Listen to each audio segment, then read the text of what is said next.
मुलगा झाला. तू पश्चिम पत्ती द्या. अरे मुलगा झाला रे साखरवाटा.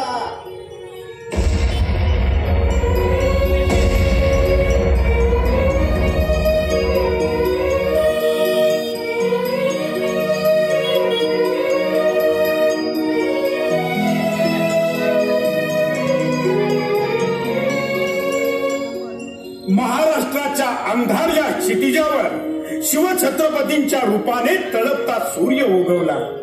स्वातंत्र्यासाठी लंगोटधारी मावळ्यांनी एल्गार केला. तर हातावर प्राण घेऊन मरायला हे लोक अक्षरशः वेडे झाले. पण कसलं होतं हे वेड? जगण्यापेक्षा मरणाचं आमच्या कोत्या बुद्धीला नाही कळणार. गेले 350 वर्षे हा शिवसूर्य आमच्यासाठी तळपतो आहे. पण आम्हीच आमचे डोळे बंद करून घेतले. मग प्रकाश दिसणार तो कसा?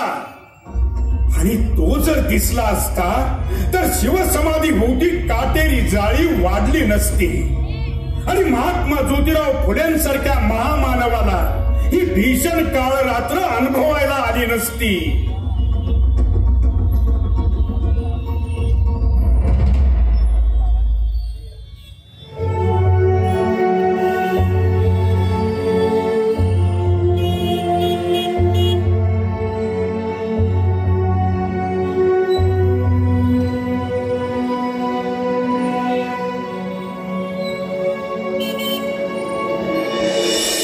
माझा राजा, माझा कुळवाडी भूषण राजा.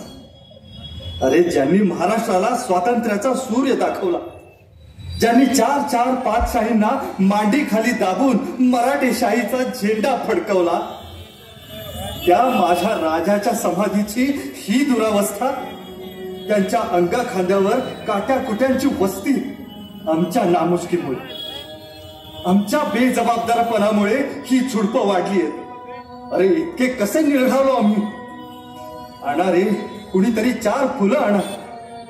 अरे ज्याच्यावर उभ्या महाराष्ट्रातल्या लोकांनी आयुष्य ओवाळून टाकावीत, त्यांच्यावर उधळायला इथं 4 फुलं सुद्धा मिळू नये.